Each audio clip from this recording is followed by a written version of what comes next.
Power fight ಅಲ್ಲಿ ಕಾಣಿಸ್ತಾ ಇರೋದು ಸದ್ಯಕ್ಕೆ 4 ಮುಖಗಳು. ಇಬ್ಬರು ದೆಹಲಿಯಲ್ಲಿ ಡೇರೆ ಹಾಕಿದ್ರೆ, ಇನ್ನೊಬ್ರು ಇಲ್ಲೇ ಬೆಂಗಳೂರಲ್ಲಿ ಕನ್ಫ್ಯೂಷನ್ ನಲ್ಲಿದ್ದಾರೆ, ಮತ್ತೊಬ್ರು ದೇವಸ್ಥಾನಗಳ ಪ್ರದಕ್ಷಿಣೆ ಹಾಕ್ತಾ ಇದ್ದಾರೆ.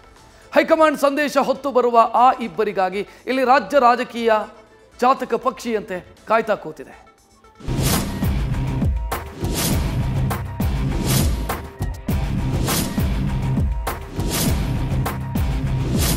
ಇದು ನಿತ್ಯ ಗಂಡ ಹೆಂಡಿರ ಜಗಳ ಆಯ್ತು. ಸರ್ಕಾರಕ್ಕೆ 2 ವರ್ಷ ಕಳೆದಿದ್ದೇ ತಡ. ಅಧಿಕಾರದ ಸುರಲೋಕಕ್ಕೆ ಸೋಪಾನ ಕಟ್ಟಲು ಪೈಪೋಟಿ ಶುರುವಾಗಿದೆ. ತಿಂಗಳು ಕಳೆದಿರಲ್ಲ, ಬ್ಯಾಗ್ ಹಿಡಿ ಡೆಲ್ಲಿಗೆ ನಡಿ ಅಂತ ಫ್ಲೈಟ್ ಹತ್ತೋದೇ ಕಸುಬಾಗಿದೆ. ಡೆಲ್ಲಿಗೆ ಓಡೋದು, ತಮ್ಮ ಕುರ್ಚಿ ಗಟ್ಟಿ ಮಾಡ್ಕೊಳ್ಳೋದು, ಇದು ಬಿಟ್ರೆ ರಾಜ್ಯ ಕೈ ನಾಯಕರಿಗೆ ಕ್ಯಾಮೆ ಇಲ್ಲ ಅಂತ ಜನ ಮಾತನಾಡಿಕೊಳ್ತಿದ್ದಾರೆ. ಯಾರ್ ಏನಾದ್ರೂ ಮಾಡ್ಲಿ ಅಂತ ಕನಸುಗಾರ ಪರಂ ಈ ರೇಸ್ನಿಂದ ಸಿಂಗಲ್ ಲೆಗ್ ಹಿಂದಡಿ ಇಟ್ರೋ ಏನೋ.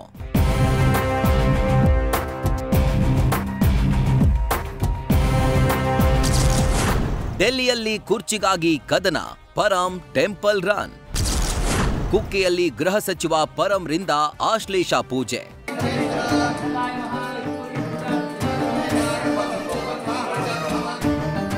ನಂಬರ್ 1, ನಂಬರ್ 2 ಇಬ್ರು ಡೆಲ್ಲಿಯಲ್ಲಿ ಚದುರಂಗದ ಆಟಕ್ಕಿಳಿದಿದ್ದಾರೆ. ಒಬ್ರು ಬಿಟ್ರೆ ಕೆಟ್ಟೆ ಅಂತ, ಇನ್ನೊಬ್ರು ಕೊಟ್ರೆ ಕಥೆಗೆ ವಿರಾಮ ಅಂತ. ಬಿಹಾರ ಎಲೆಕ್ಷನ್ ಬೇರೆ ನೆತ್ತಿ ಮೇಲಿದೆ. ಈಗ ನ್ಯಾಯ ಪಂಚಾಯಿತಿ ಅಂತ ಕೂತು ಬಗೆಹರಿಸೋದಕ್ ಸಾಧ್ಯನಾ? ಸುಮ್ನೆ ತಲೆ ಬಿಸಿ ಗುರು ಅಂತ ರಾಹುಲ್ ಕಾಲ ಕಳೀಲಿ ಅಂತಿದ್ದಾರೆ. ಅಲ್ಲಿ ಏನಾದ್ರೂ ಆಗ್ಲಿ, ಇಲ್ಲಿ ಪರಮೇಶ್ವರ್ ನಿಂತಲ್ಲಿ ನಿಲ್ತಿಲ್ಲ, ಕೂತಲ್ಲಿ ಕೂರ್ತಿಲ್ಲ. ಇವತ್ತು ಪವಿತ್ರ ಕುಕ್ಕೆ ಕ್ಷೇತ್ರದಲ್ಲಿ ಪ್ರತ್ಯಕ್ಷರಾಗಿದ್ದಾರೆ.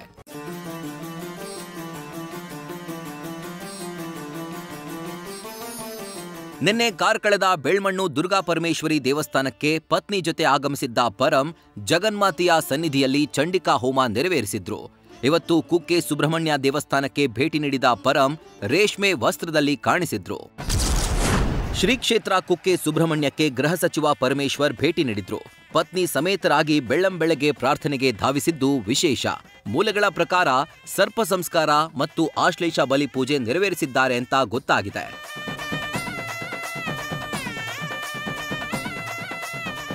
ಈ ಬಗ್ಗೆ ಮಾತನಾಡಿದ ಡಾಕ್ಟರ್ ಜಿ ಪರಮೇಶ್ವರ್, ದೇವಸ್ಥಾನದ ಭೇಟಿ ನನ್ನ ವೈಯಕ್ತಿಕ ಅಂದ್ರು. ಸುಬ್ರಹ್ಮಣ್ಯ ಹೋಗಿರೋದು ಖಾಸಗಿ, ಅದು ನನ್ನ ವೈಯಕ್ತಿಕ ವಿಚಾರಕ್ಕೆ ಸಂಬಂಧಪಟ್ಟಿರ್ತಕ್ಕಂಥದ್ದು. ಇತ್ತೀಚಿನ ದಿನಗಳಲ್ಲಿ ಹೆಚ್ಚು ಕಮ್ಯುನಲ್ ಫೀಲಿಂಗ್ಸ್ ಡೆವಲಪ್ ಆಗ್ತಾ ಇದೆ ಅಂತೇಳಿ ಆ ಕಾರಣಕ್ಕೆ ಒಂದು ಶಾಂತಿ ಸಭೆ ಮಾಡಬೇಕು ಅಂತೇಳಿ ಸಲಹೆ ಬಂದಿತ್ತು.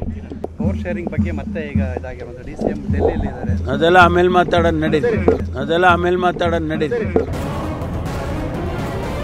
ಪರಮೇಶ್ವರ್ ಏನೋ ಟೆಂಪಲ್ ರನ್ನಲ್ಲಿ ಬ್ಯುಸಿ ಆಗಿದ್ರೆ, ಇತ್ತ ಸಚಿವ ಸತೀಶ್ ಮಾತ್ರ ನಾಯಕತ್ವ ಬದಲಾವಣೆ ವಿಚಾರದಲ್ಲಿ ಕನ್ಫ್ಯೂಷನ್ ಅಲ್ಲಿದ್ದಾರಂತೆ. ಅನಾವಶ್ಯಕವಾಗಿ ಗೊಂದಲ ಸೃಷ್ಟಿ ಆಗ್ತಾ ಇದೆ.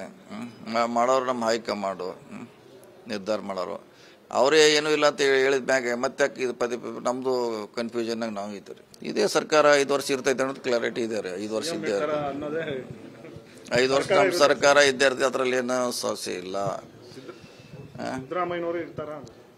5 ವರ್ಷ ಅಂದರೆ ಅದು ನೀವು ಹೆಂಗೆ ಅರ್ಥ ಮಾಡ್ಕೊಳ್ಳಿ.